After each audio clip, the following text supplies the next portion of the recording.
I am not alone in having a very deep personal revolution in these times and feeling myself leaving the left and being like spun out by that. Welcome to the Whose Body Is It podcast. I'm your host, Isabella Malvin. I'm a former liberal feminist who's walked the path of deprogramming, and now I help women around the globe untangle female empowerment myths so that they can help themselves and the women in their lives that are most important to them, whether that's their daughters, their sisters, or their best friend. Now, you might be here to learn how to keep your kids out of the trans cult. Maybe you're deciding whether or not to freeze your eggs, or perhaps you want to get pornography out of your relationship. You'll find the answers and guidance you've been looking for, from instant access classes to personalized one-to-one support with yours truly. For more info on the ways I can help you, head to whosebodyisit.com or send me an email at isabella@whosebodyisit.com.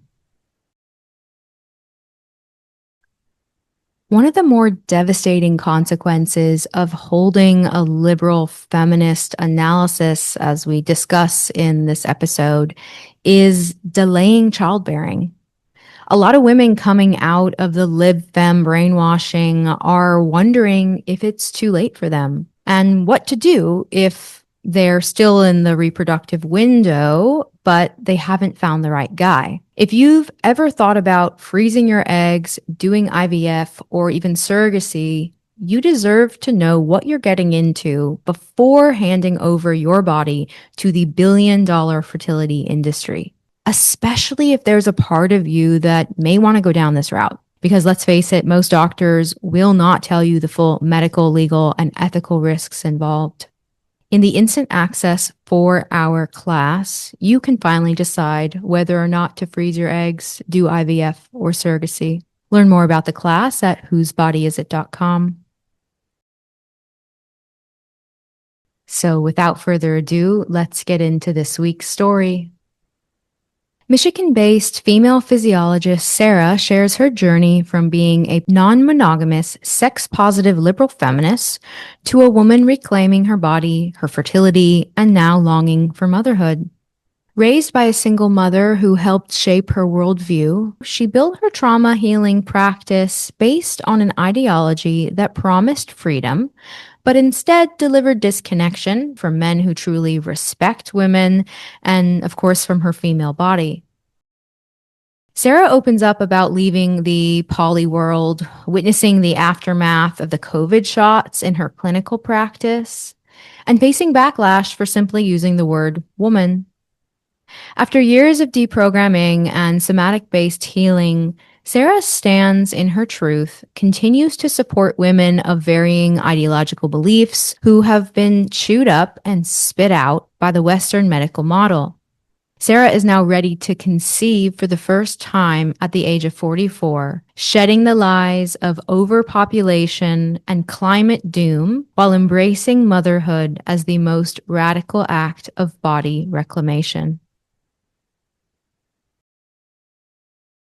Sarah and I are recording this episode less than 1 week after the assassination of Charlie Kirk. What is the reaction that you're getting? Like, what is this whole wave of new cancellation, new trolling, new doxing, new you need to respond to this in this way or else? You know, we're going to be getting into all of that in our realm, in the trans ideology realm, the embodiment realm, like everything that I already cover on this podcast. But I feel like, yeah, we have to address what has just happened. So what's been coming up for you on this? You mentioned before we recorded that there was a vigil for Charlie Kirk in your area. Can you tell us a little bit about that? Yeah, I'll kind of set a little backstory because I have felt great love for Charlie Kirk.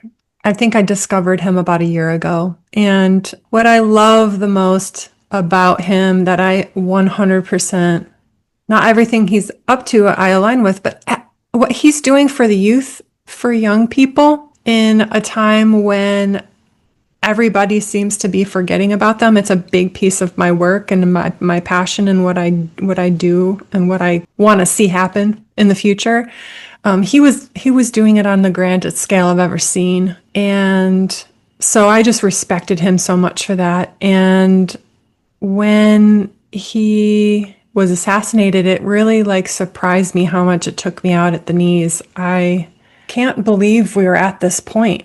And yeah, my partner and I just have felt so devastated and like so much emotion. So like he's a 31-year-old man with a family and a wife, and the heart that he has and what he stood for, to see it twisted and misrepresented and demonized, and then to see this uprising of celebration for a man's assassination, it's utterly bonkers. And as I was saying before we started recording, this is totally a psyop. I mean, we're dealing with very deep state powers convincing people of untruths in order to create a left versus right war so that we're busy and not paying attention. And it's a playbook. And so I keep that in mind when I see my community responding the way that I've seen, that these individual people aren't necessarily all the way to blame. However, I think that when you get to a point where there's a line that's crossed when you start to celebrate the assassination of a good man, whether you disagree with his politics 100% or not, like that's really evil. Evil is the word that comes to me. So my partner and I were devastated, and we were at a dinner for a family member of his, and everybody was going back to their house for cake and ice cream. And I just was like, I feel too heavy to go do that. Can we just walk around town a little bit and then make our way home? And so we were walking through Traverse City, Michigan, downtown Traverse City, and I saw a woman kitty corner across from me with an American flag like in her ponytail. And I was just so intrigued. I was like, what is she doing? And drawn. And so I was like, let's walk that way. And she was going the way we were going to go, to walk down the street and then around to the bay. And then I see that she's walking with another woman with a bouquet of flowers. And I got to the point where we were stopped at a crosswalk, and I started bawling immediately. I said, you guys are going to a Charlie Kirk vigil, aren't you? And they're like, yeah, it's right down the street, and it starts in 10 minutes. And she just gave me a really big hug, and she's like, do you want to come with us? And I was like, yeah, yes, more than anything.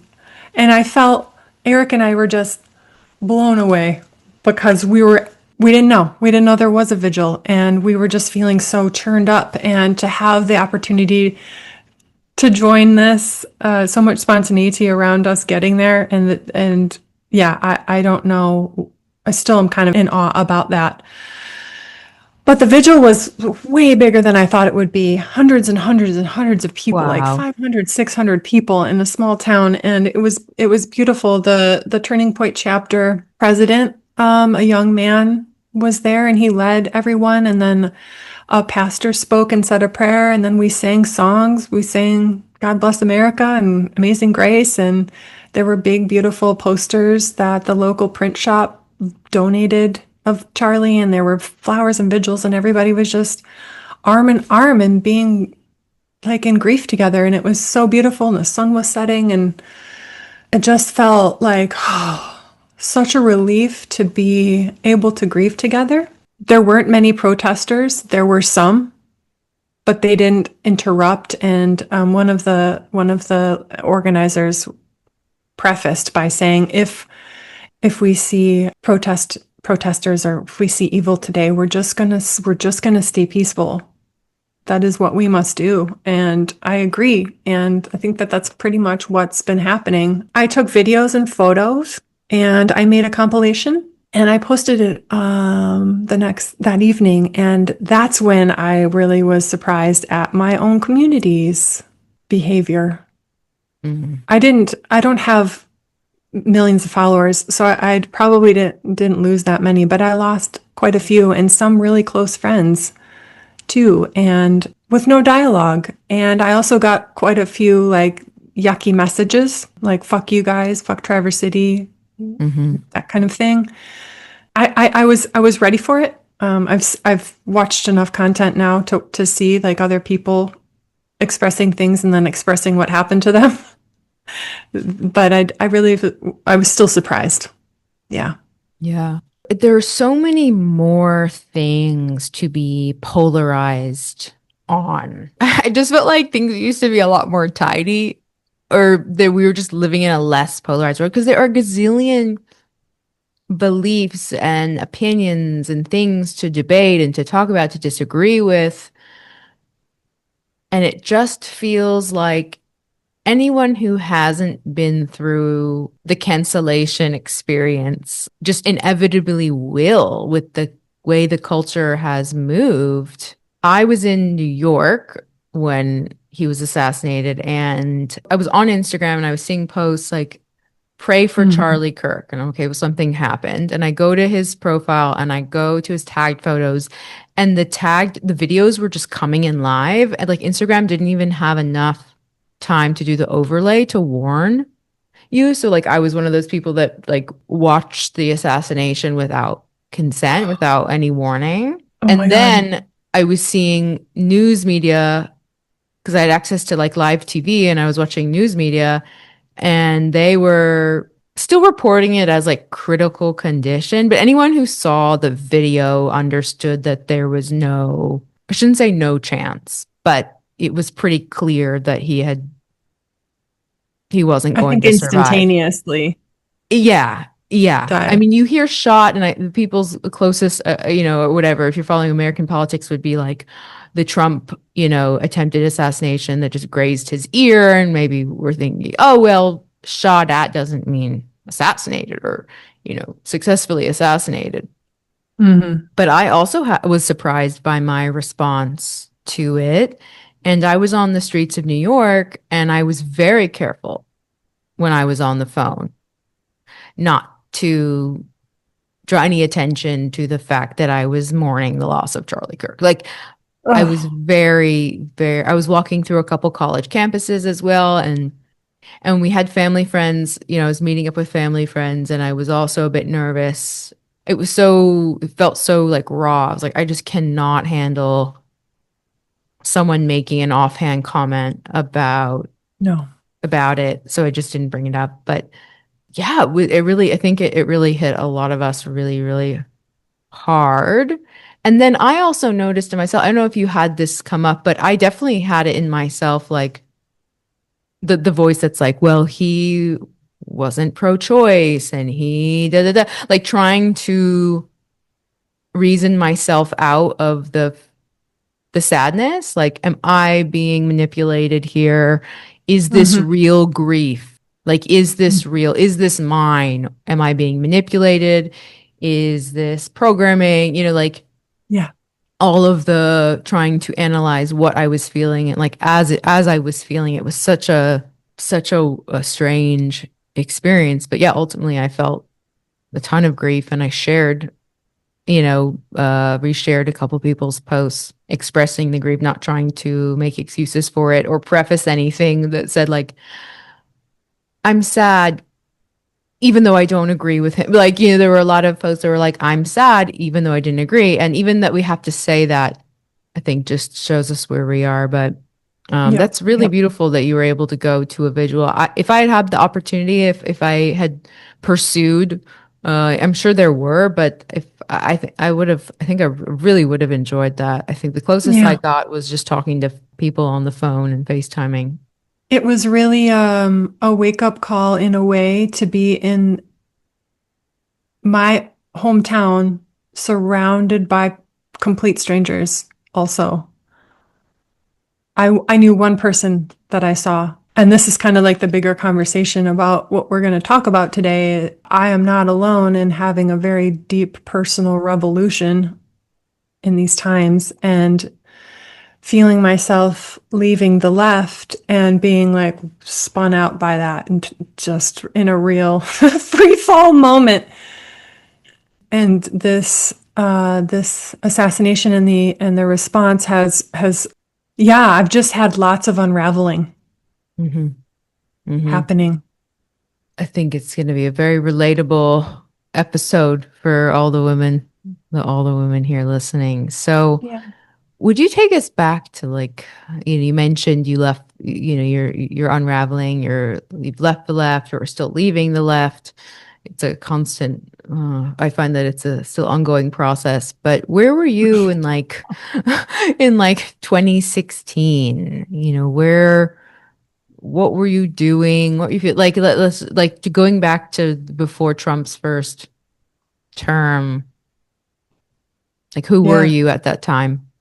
I got turned on to the liberal feminist movement really young. My mother was a single mother, liberal woman, and I spent most of my 20s campaigning for the PIRGs, the public interest research groups. I don't know if you know, they're a big grassroots organizing machine that sort of takes idealistic youth that chews them up and spits them out, so to speak.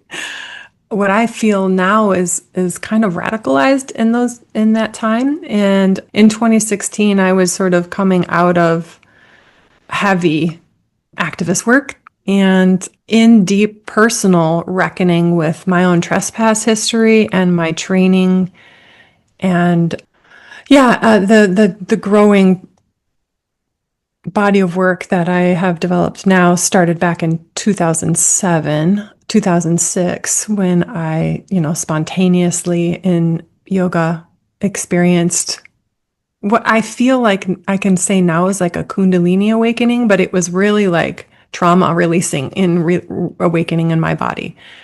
And so I got very passionate about trauma work, and that was held in the nest of the liberal feminist lexicon, essentially. There was not a place, there were no mentors coming from the conservative side that I found, anyways. And so it just reinforced me being just having campaigned for Obama and living in a complete bubble.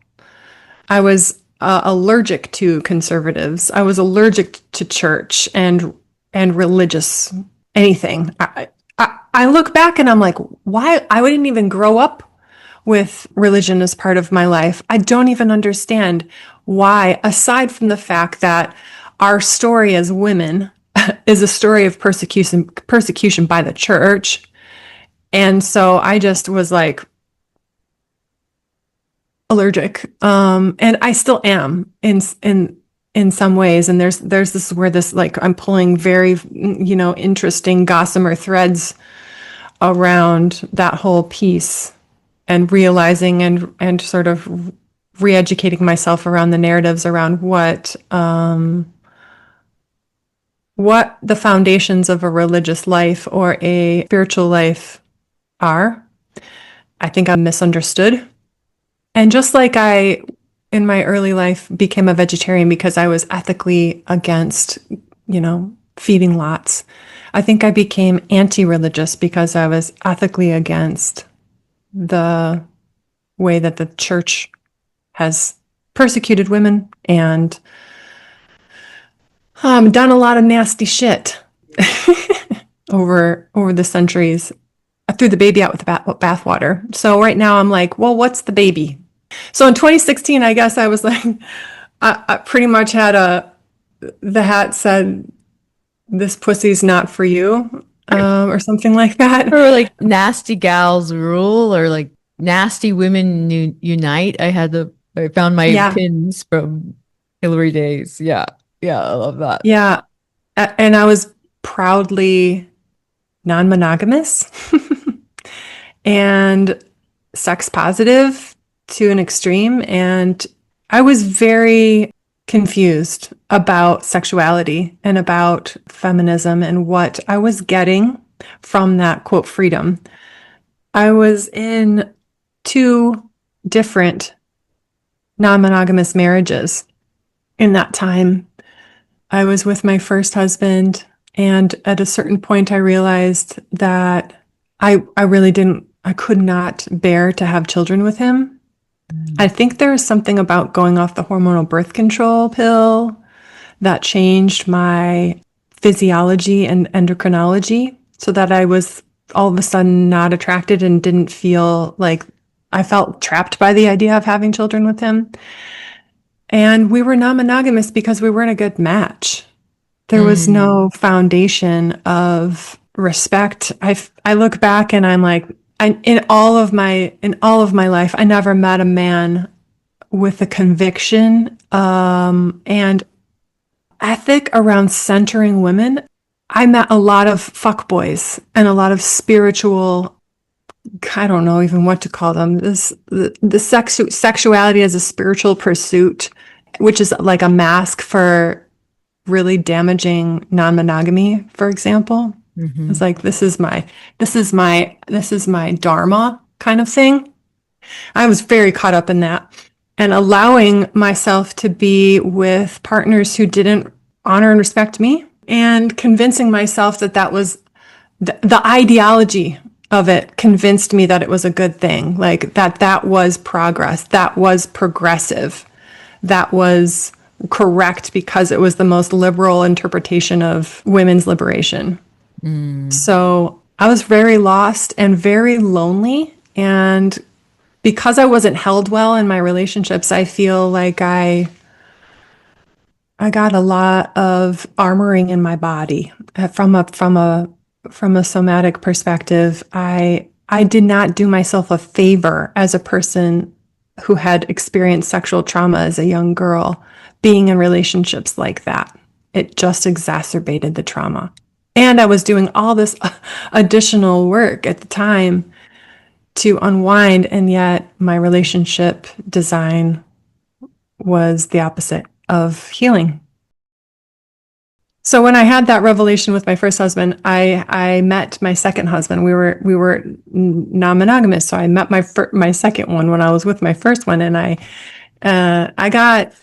don't know how much I want to tell about that story and how much of that is a tangent, besides the fact that the design around my understanding around the role as women, my role as a woman, my sexual liberation at the forefront of my value system, that led me to be in a relationship with a sex addicted narcissist the second time around. And I found myself in increasingly more and more uncomfortable situations that I justified in the name of this ideology, and that he like manipulated and gaslit me into doing. And at one point, things really came to a head when I found myself doing the equivalent of massage sex work.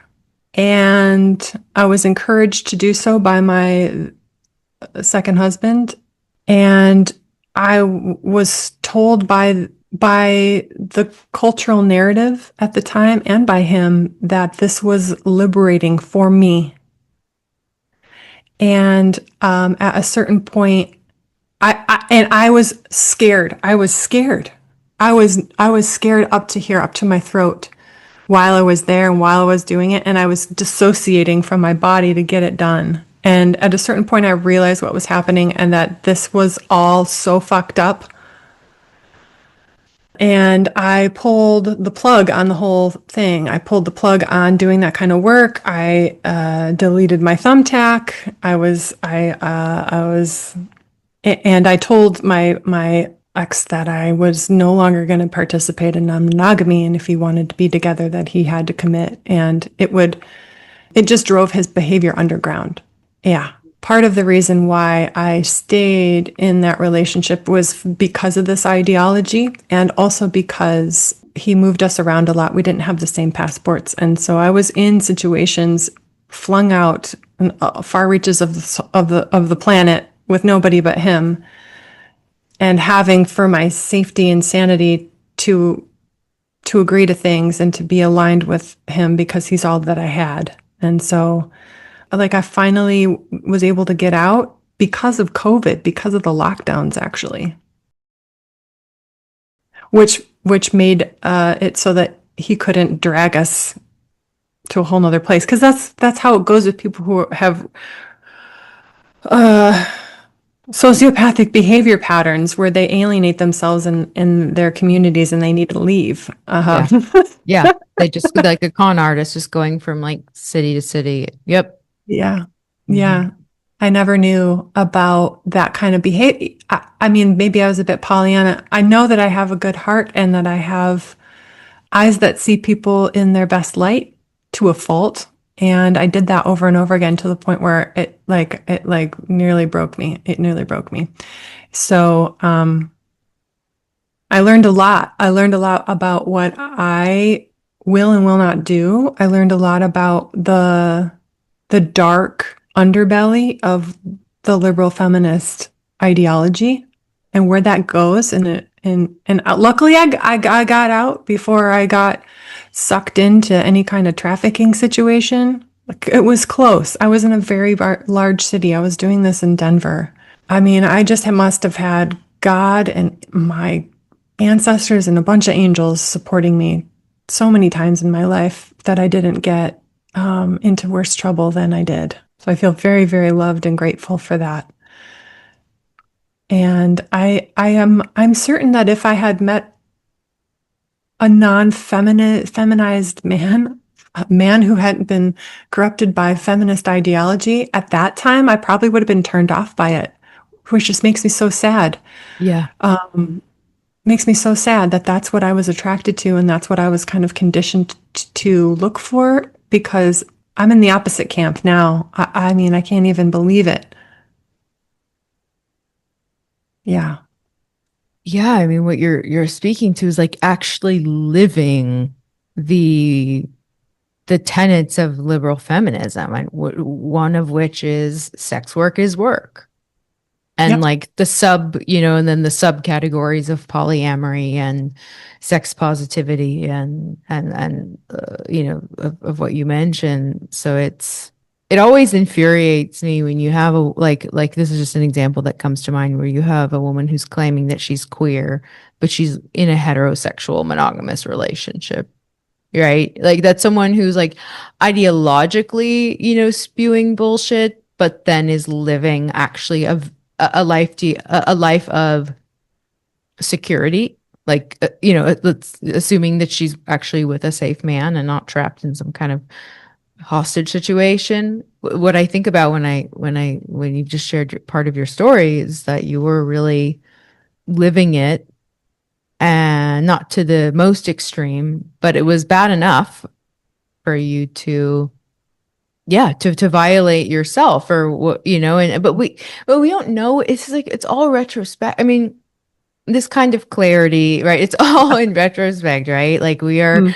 we are speaking about many women's stories, on the podcast years later, and with time to process and to have lived a life of years of embodiment and to be in healthy relationship and to serve others. So I really feel for the women who are just one foot in front of the other, just trying to make sense of what's right in front of them, even when Hmm. it's the narcissistic sex addict. Like it's just you can't. It's cliche, but you really can't see it until you're out of it. Hmm.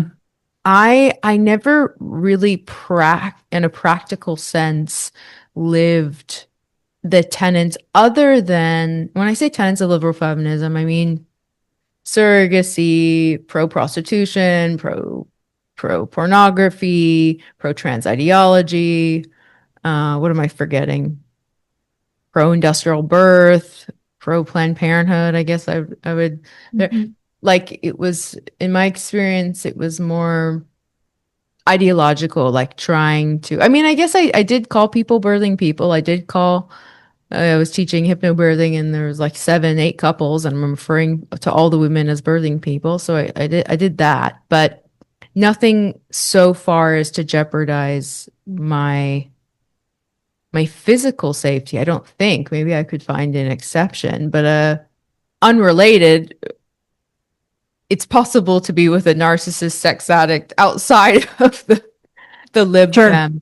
but it's so much easier to justify when you already have this really, I'm going to say, unsafe set of values Yeah. that you're drawing from to kind of to justify versus like, yeah, just being armed with more boundaries and embodiment tools to be able to say, even though I should like this, I don't, right? Even though Hmm. the ideology is saying this should feel good, it doesn't.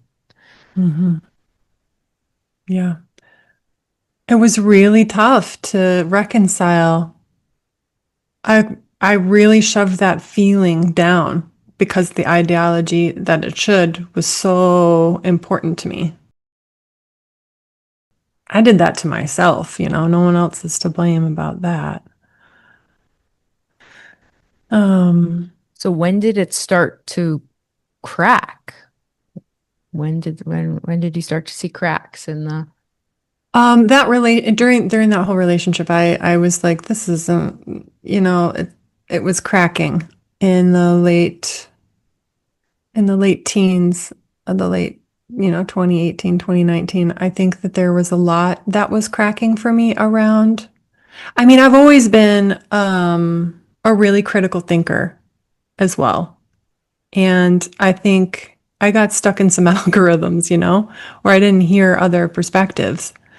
But when I really cracked was when I was seeing in my practice women getting the shot and their entire uterine lining sloughing out. So this is like 2021, 2020, 2020, mostly 2021. in 2020, I started seeing it. As soon as those Okay. vaccines rolled out, women were coming to me and like, yeah, vaccine injury, vaccine injury, vaccine injury. Mild ones, I think. I don't know. I haven't tracked them long term to watch We and don't to know see about their what their fertility fertility is status. doing Yeah. now. But I mean, I was vaccine critical before this. I've been following RFKJ for a long time, and but that was like putting the rubber to the road. This is an experiment, and I can't abide by this, especially what I'm seeing in my practice. And then I got so much intense, vehement pushback from the liberal people in my life. And up until that point, those were all the people in my life. There were a few, islands of sanity that I found in friend groups that we have a beautiful group of friends that weathered that storm with weekly community saunas and cold dips, and we were all just like hanging in there, like protecting our fucking DNA alone. And it felt like that. It felt like that. I had so many friendships disappear. Yeah. And that was a real big poke in the bubble for me around my alignment with liberal ideology. Yeah. Wow. And that only just got, exacerbated more and more. And so at this point, like we haven't even gotten to the trans stuff, which is God, can't believe we're still having to talk about this. But like, when did it like at this point, what did you think about the whole trans thing? Like, where were you on that front? Well, let's see. The year was, I think, when I first was exposed to this concept in my face, it was like 2018, I think. And I was in Boulder, Colorado, going to authentic relating, workshops and stuff. I am familiar. Um, and that's when the pronouns introduction started happening. Mm. And it was like one day, one week we did not do it. The next week we did, and it was compulsory and there was no explanation. And I was just like, my work is grounded in female biology. Like I'm a physiologist. This is confusing. Like I was like, I'm not gonna play. I immediately was like turned off by I think I get turned off pretty easily by coercion in general. And so when that was how it was brought to me, I was like, nah. So, I, eventually started getting more and more alienated in that town. And because I thought that was just not going to fly with me. Mhm. And then many years went by where I didn't quite reconcile the depth to which I disagree with this ideology, but I was like, yeah, no, men can't be women. That's not true. And then I had a real kind of shakedown with a woman that I thought I really respected. And she came at me we were in a writing group together, and she came at me with all this intensity, attacking me for writing about womanhood and about femininity and about the experience of masculine and feminine polarity. And this is like at the heart of my work, helping women come back into their bodies and discover the ways that their, masculine control, that cloak of trauma, has disassociated them and disconnected them from their bodies and their wombs. Like that's a big piece of the work, not just the body work. And so when she was coming at me with this stuff, I just kind of pushed back for the first time. And I was like, you know what, though? And we went on a dialogue, and eventually she started just trying to character assassinate me. And when the argument was falling through, she sort of came with verbal abuse. And it was at that point that I was like, nope, flag in the dirt. This is not for me. And I didn't have any resources yet. I hadn't found you and your podcast yet. And yet I was like, this isn't right. This isn't right. This isn't correct. Something's stirring. Something's not fucking right here. And I'm feeling like, what? And so I started getting like negative DMs from complete strangers, people in my community, for saying the word woman, for not being inclusive in my women's offerings, for not including men, basically. And then I was like, oh, hell no. This is my issue. Now this is my issue. Before it was like, I don't know what they're up to. I'm just not going to participate. But then became my issue when I was getting accosted for not buying into that ideology. And that is just like fucking red flag. You don't have discussion like that. That's not how you operate with violence and coercion. Mm-hmm. Mm-hmm.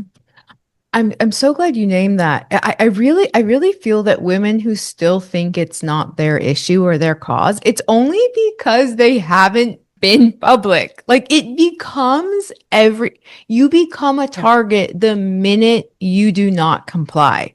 Like you, I didn't want this to be my thing. I was in a fertility awareness teacher training program, and I got kicked out because I refused to go along with the ideology. It was supposed to be a 2-year training where I was supposed to I was attending fewer births. Like I was going to go full throttle fertility awareness. I just thought, this is what I want to focus on. This is so important. Here I am. But now I have this radical feminist analysis, so I can't go along with this garbage during your presentation and say uterus haver. And for that, women reported me in a virtual training group as violent. Yeah. I'm sorry, it's just so funny. No, it was horrible at the time. And it's like I literally couldn't do work anymore. I couldn't go to a single doula meetup in New York City without being, coerced into participating. I couldn't do an online teacher training program for female physiology, fertility awareness training with all women in the group. I mean, so yeah, I hear you.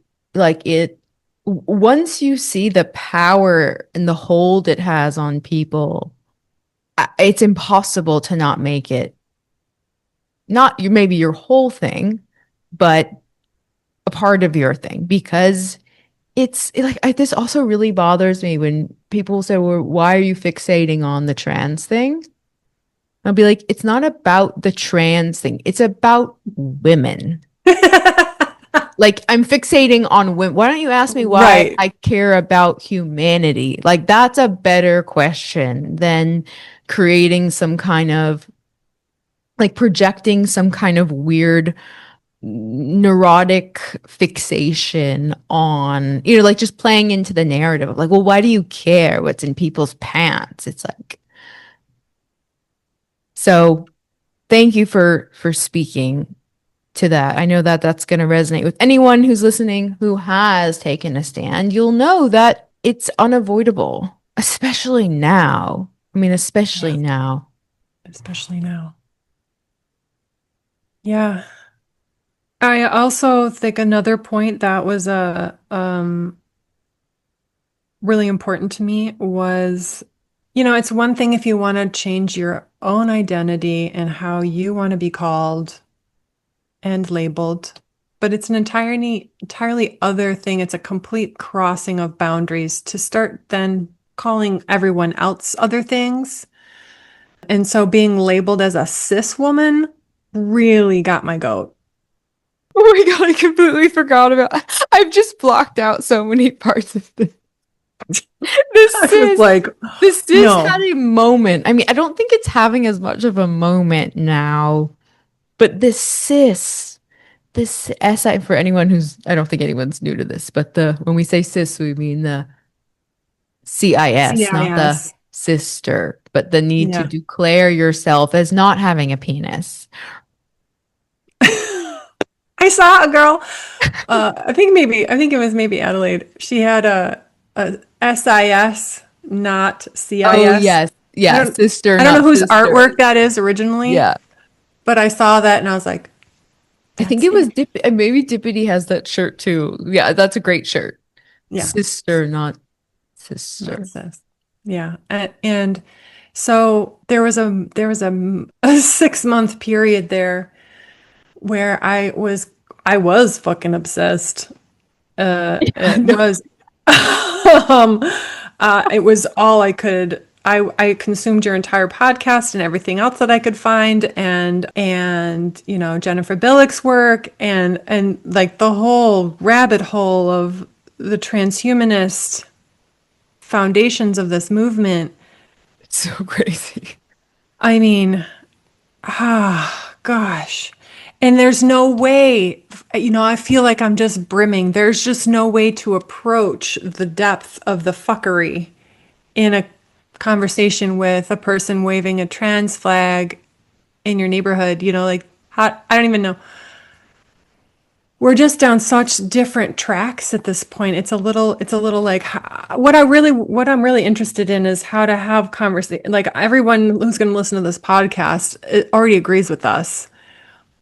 And I'm in a small community where I'm in a deep minority with this perspective. And I feel kind of like I have to, like I'm breaking out more publicly, but in my little community, I feel like I'm othered a lot now. And it's disheartening to be on what I feel like the right side of history in the minority in a really polarized, scary, violent time in trying to like bridge gaps. And like I hold I hold events for women constantly. And like my messaging is always, okay, this is an ideology free zone. We're not going to talk about what you believe and what I believe. We're here to be together and look at each other and just work on the fucking basics Hmm.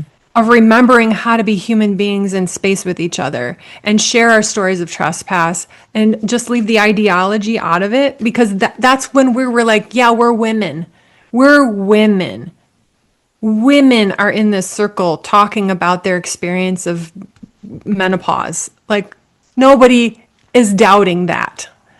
And I think that that's been my approach is just to keep the line, keep it consistent, continue to speak on women's issues from the perspective of a woman and to hold the line. That's as far as I've gotten, as far as bridging the gap. And I have been successful. There are women with differing ideologies who come to me for work all the time.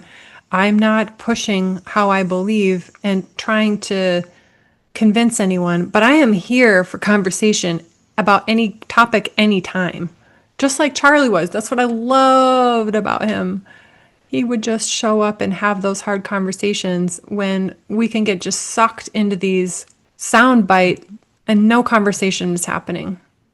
When I tried to vet the program leader. Her name is Sarah Bly, who runs the fertility teacher awareness training. I emailed her and I said, I hold a radical feminist analysis. I use the words woman and mother. Is this going to be a problem for your program? And she said, which was later proven to be not true, just that everyone is welcome here. Your perspective is welcome here, right? I didn't go into the program, and I would have every right to say, hey, I only want to give you my money and do a 2-year program if I know that the whole program doesn't erase women and girls. I wouldn't even go that far. I was just like, because I'd been kicked out of other more like Facebook groups and had been losing friends at that point. So I was like, okay, I know this is an issue. And she said yes, but turned out no. But what you're describing is actually what she said she did, which turned out to be not true, which is to have it be an ideologically free zone or be able to hold, or a space where people can hold multiple perspectives, right? I mean, I prefer your model where, because they are incompatible. I mean, that's the thing with trans ideology. They're It's completely incompatible. incompatible. You can't. So the only option, if you're like you who are working with women's bodies, holding circles, holding retreats, holding space, you need to be deliberate, especially when there's the money and it's a business and it's like, I totally, and just, I don't want this to sound like murky. I completely support women having guidelines and boundaries over who, just being really clear on who you're there to serve. And if you're willing to hold that space, Yeah. that's great. But what I'm hearing you say is that you serve an ideologically diverse clientele. Would Yeah. that be correct? Would that be Yeah. accurate in saying that? Yes. And that's so important. I have to. Because really, like, at the heart is like what's more important to me than fighting this ideology is that women get the alternative reproductive and gynecological care that they need. Yeah. And even if they are in a phase of their life where they're taking cross-sex hormones and identifying as men, they still have they have ovaries and uteruses they need to mind, like it's just like they can't ignore that. And I'm open door for women who identify as men, but not for men who identify as women. Like calling them both called trans is actually just like, I actually have very different boundaries and perspectives on those two camps. Yeah, as you should, because they're two different sexes. It's like I cannot stand the trans people.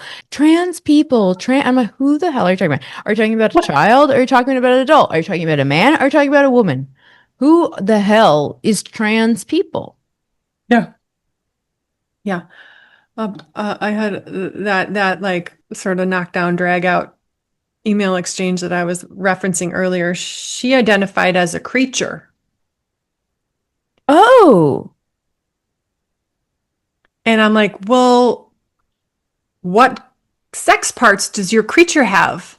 You birthed a baby out of your sex parts. Like, what are you walking on about? What are you on about? Like, we're talking about one thing.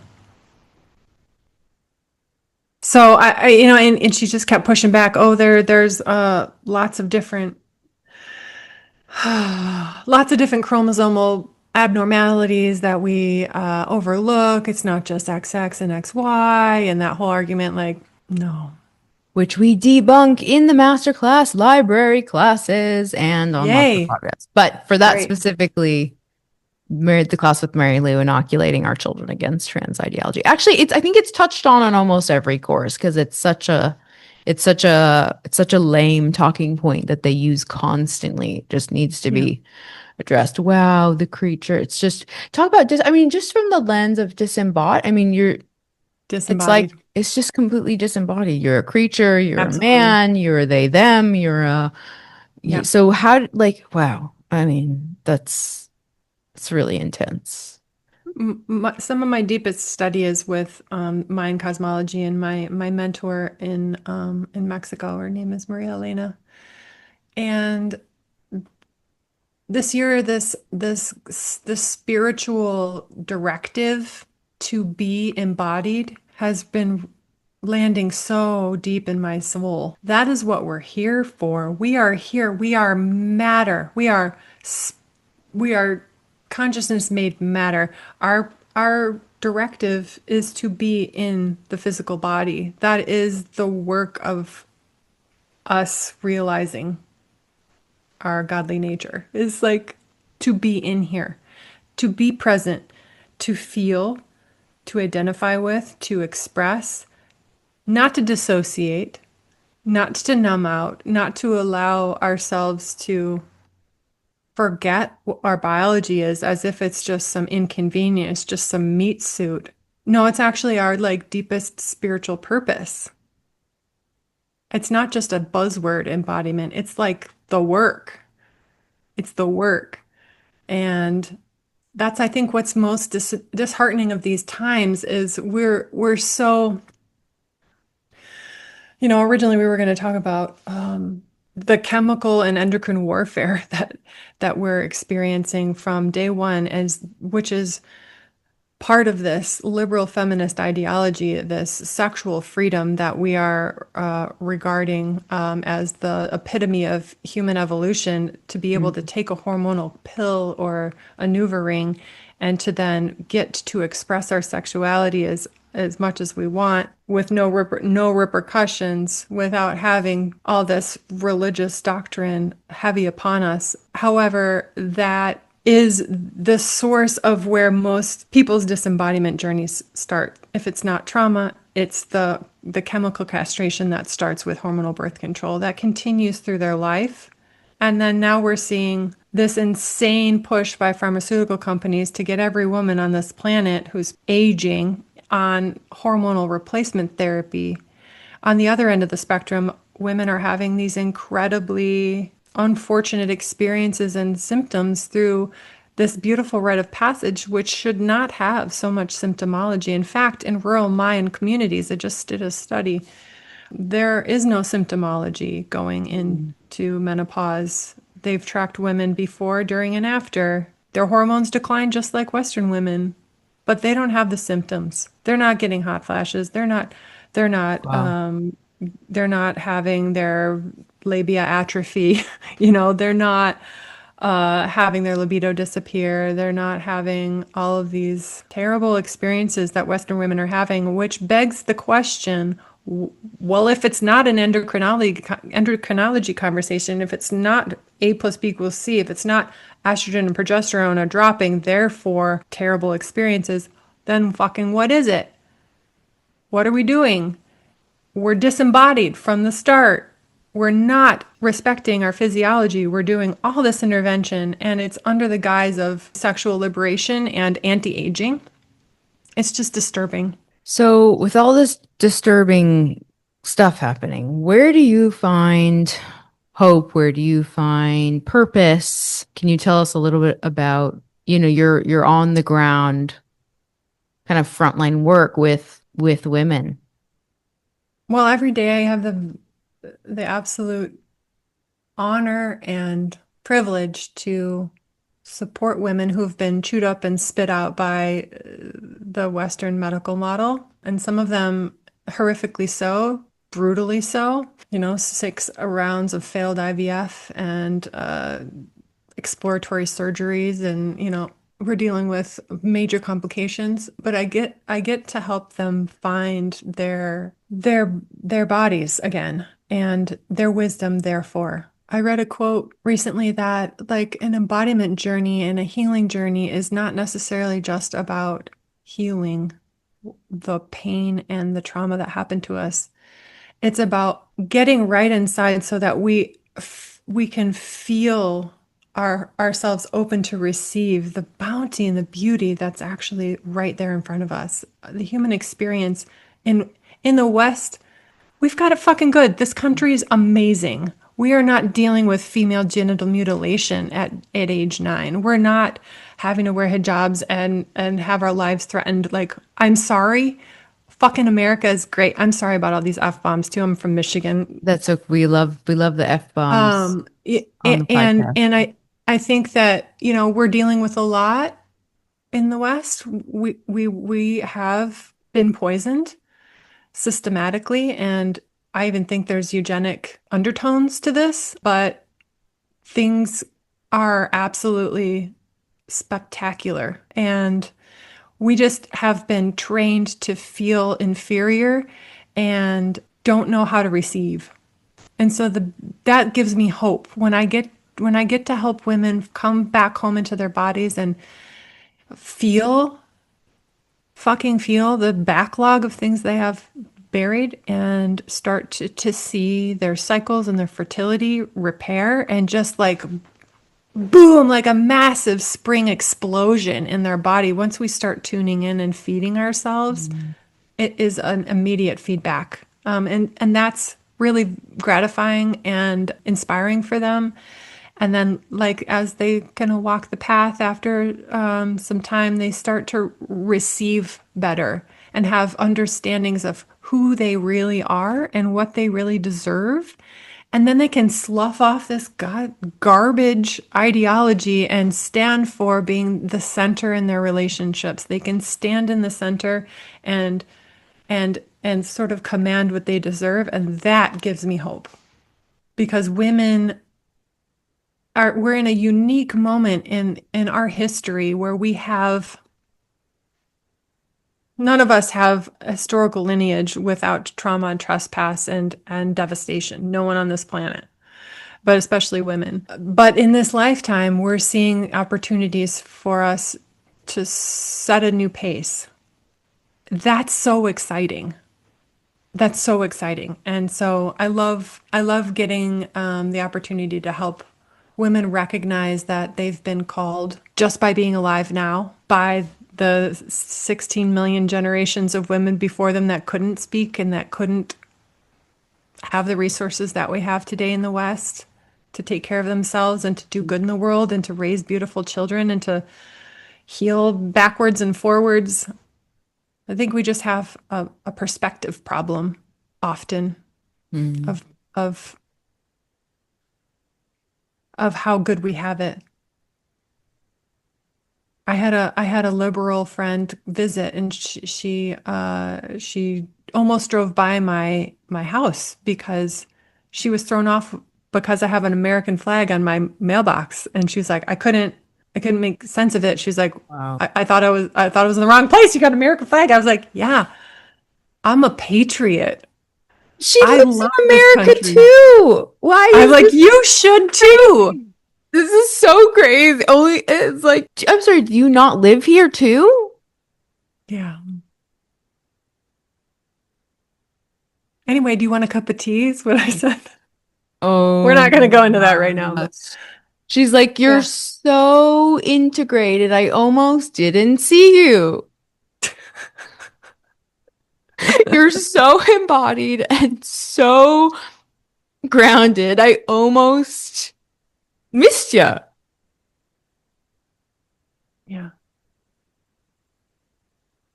I love that question. Thank you. I have a lot of hope. Even today, even less than a week after Mhm.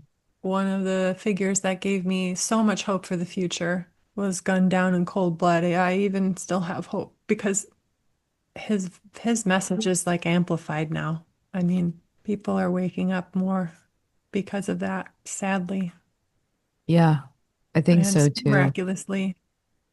Mm-hmm. Mm-hmm.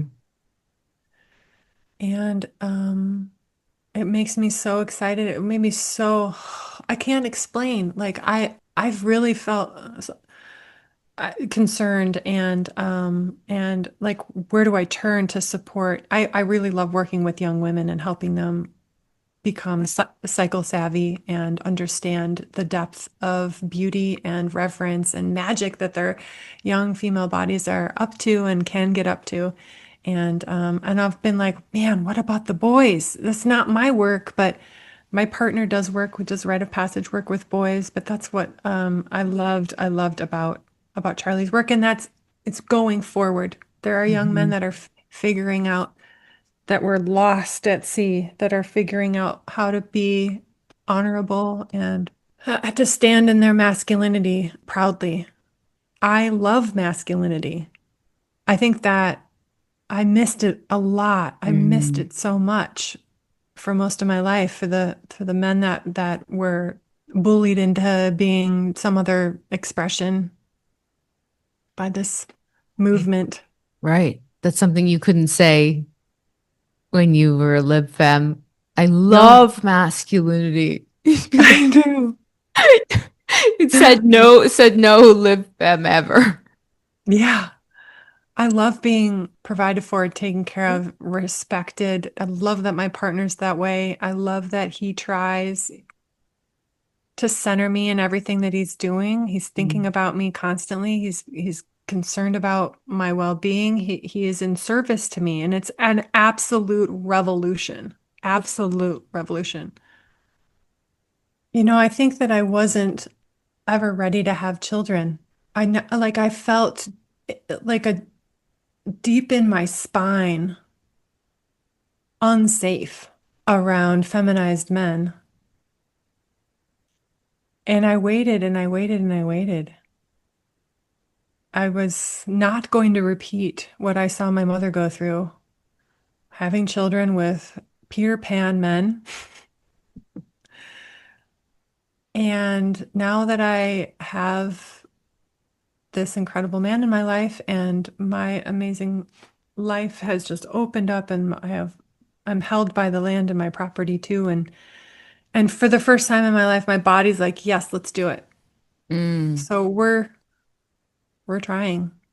And it's like not ideal. I mean, there's a lot of grief. There's a lot of grief in my heart around what I feel kind of was like stolen from me in my youth because of this ideology, because of some of these things that have been kind of spinning off and just turning into smoke. Like, we've got a population problem. I Yeah. should not have children. The world is so The horrible. world is a horrible place. I should not have children. Climate change, shouldn't have children. That's like, it's like the greatest joy. I looked in my mother's eyes when she beheld me, and I knew I was her greatest joy. There are millions of women that are going to end up aging out of their window because of this, and it's Yeah. just heartbreaking. It's heartbreaking. What we've exchanged for quote sexual liberation and all this masculine over masculinity in ourselves to get out there and make ourselves independent women. Oh God, I thought that that was like the epitome of my evolution. And now I'm like completely on the other end of the spectrum. Like I want to retire into motherhood. Hmm. Um, and I'm not, I'm not, it's not too late for me, for sure. No. I'm lucky and I'm really healthy and I've been tending to my womb for decades, like I'm a lucky one, but there are lots of women who are in deep grief who didn't get to. Yeah, That is the I mean, yeah, one of the more devastating consequences of holding these beliefs. The grief of realizing what you're describing, like basically realizing too late that you want to have that not you, but that a woman wants to realizes she wants to have kids when it actually is too late, or she's so panicked and has no body awareness or understanding of the predatory nature of the fertility industry that she right, goes straight to IVF that puts her into a prematurely puts her into menopause, right? right, Like right. I mean, we used the word evil a couple times when we are talking about the assassination of, Charlie Kirk, but this is, I think this is it's very applicable here. I mean, it is evil to breed a culture that de-incentivizes women to procreate. And yeah, the longer we are choosing the feminized beta males, the the less chance we have of, maybe we'll get pregnant, but you're gonna have, where is he gonna go? Is he gonna stick around? I mean, And then Yeah. it's almost like a perpetual, like, you see all these celebrities that are like real misandrists who completely embodied the liberal feminist tenets who have children with these hyper feminized men, and then it just reinforces the story that men suck, right? Yep. Like Yep. I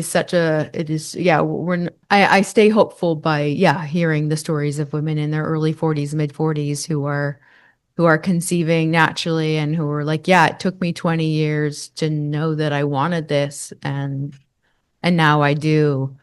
But it's not an isolated experience. I mean, I'm 34 and I have the grief of my 20s. I have the understanding that, I have time, but I mean, the time is now. I don't mean that in the like, I'm going to delay another 6 years, but I mean that the time was yesterday, but now the time is now. Now the time is It now. Now it's now.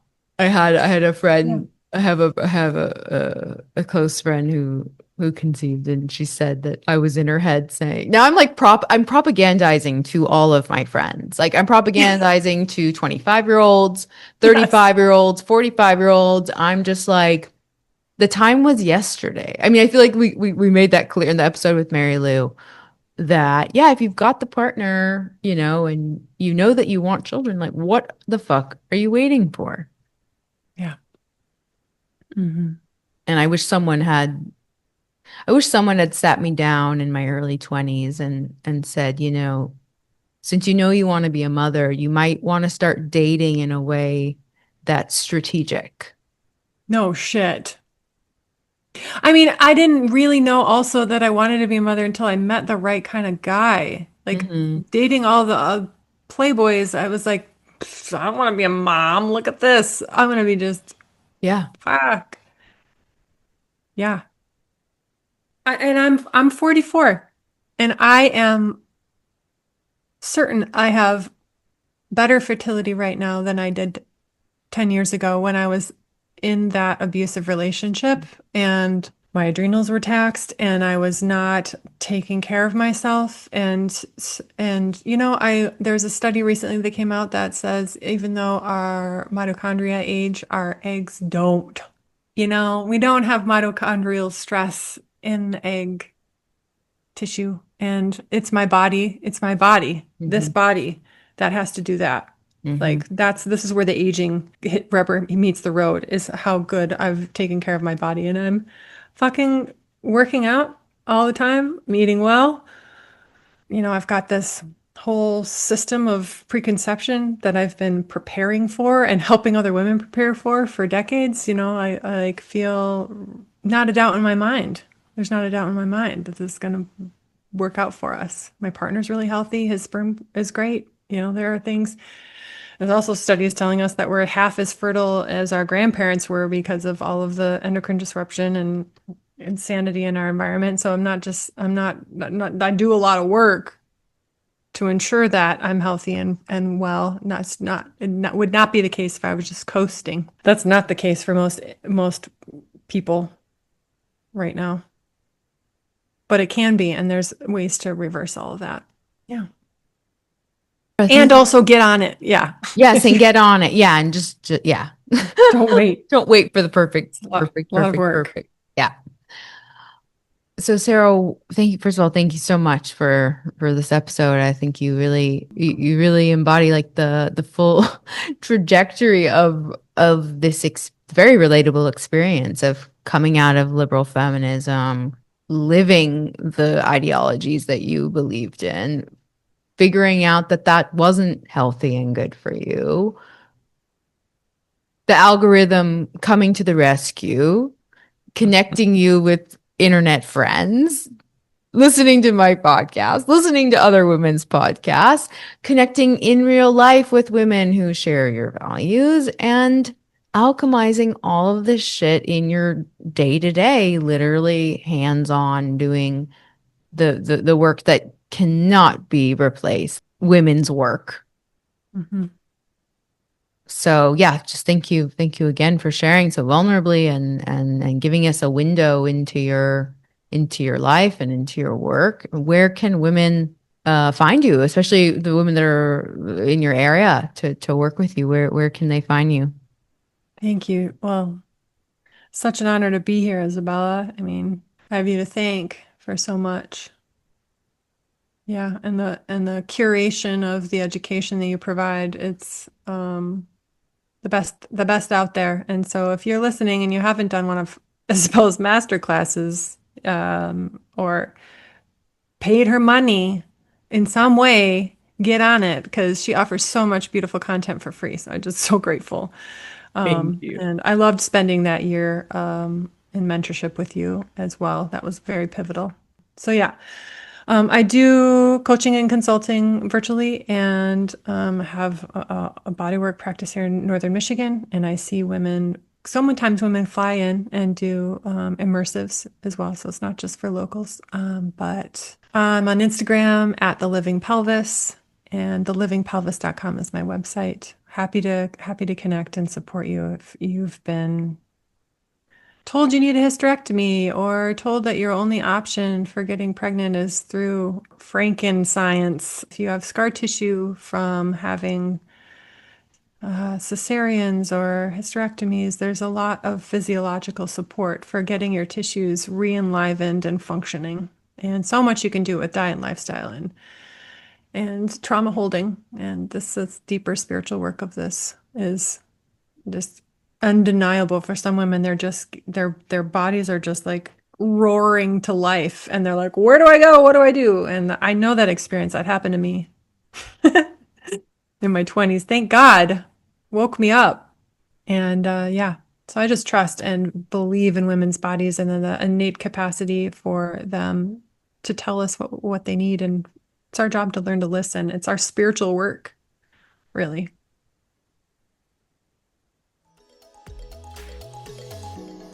If this conversation sparked something in you, imagine the ripple effect it could have when you pass it on. So share this episode with a sister, a daughter, or a best friend who's ready to hear women's stories of changing their minds and their lives. And when you share on social media, make sure to follow and tag me at Whose Body Is It? I really love seeing how these conversations land with you. And if you haven't already, take a moment to leave a rating and review on Spotify or Apple Podcasts. Every single rating and review helps the Whose Body Is It podcast keep going and growing and reach more women who are ready to reclaim their lives and support the women they love. So until next time,